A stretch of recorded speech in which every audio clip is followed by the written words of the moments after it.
کی ہر چیز اللہ کے نبی صلی اللہ علیہ وسلم سے پیار کرتی ہے۔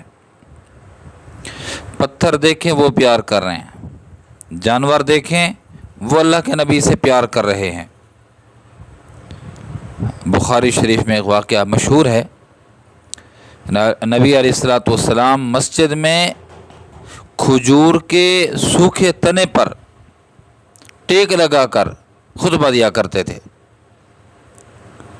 حالات بہتر ہو گئے، صحابہ متوجہ ہوئے اور ایک ممبر بنا کر دیا اللہ کے نبی صلی اللہ علیہ وسلم کو، اور جو وہ خشک تنا تھا نا کھجور کا، وہ ایک سائیڈ پہ رکھ دیا۔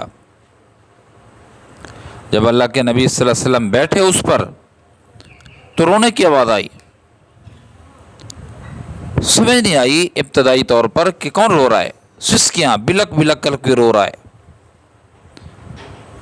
پھر معلوم ہوا کہ یہ رونے کی جو آواز ہے وہ خشک تنا جو کھجور کا اس سے آ رہی ہے۔ اللہ کے نبی صلی اللہ علیہ وسلم کو بتایا گیا، یا رسول اللہ یہ ماجرا ہے۔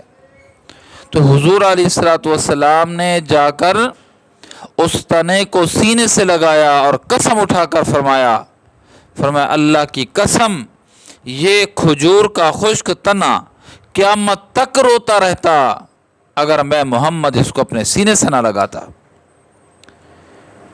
اس نے یہ کہہ دیا ہے کہ یا رسول اللہ آپ تو ہمیں بھول گئے، آپ نئی لکڑی پر بیٹھے، ہمیں تو کہیں رکھ دیا، آپ کے قرب کو ترس رہے ہیں ہم۔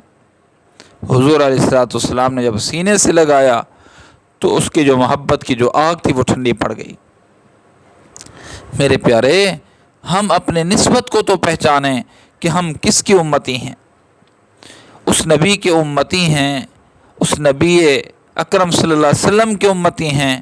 کائنات کی ہر چیز جس سے پیار کرتی ہے، ہم بھی ان سے محبت کا دم تو بھرتے ہیں، لیکن کیا ہم نبی علیہ والسلام کا صرف نام لیتے ہیں، یا حضور علیہ والسلام کے کام کو اپنا کام سمجھتے ہیں، یا حضور علیہ والسلام کے غم کو اپنا غم سمجھتے ہیں، یا حضور علیہ والسلام کے کاز کو اپنا کاز سمجھتے ہیں، یا حضور علیہ والسلام جو مشن دے کر گئے تھے ہم اس پہ عمل پیرا ہیں یا نہیں ہیں، یا حضور علیہ والسلام کی سنتوں کو اپنی زندگی میں ڈال رہے ہیں اور ان کو رواج دے رہے ہیں یا نہیں۔ میں اور آپ ہر آدمی اس کو بخوبی سوچ سکتا ہے، سمجھ سکتا ہے اور فیصلہ کر سکتا ہے۔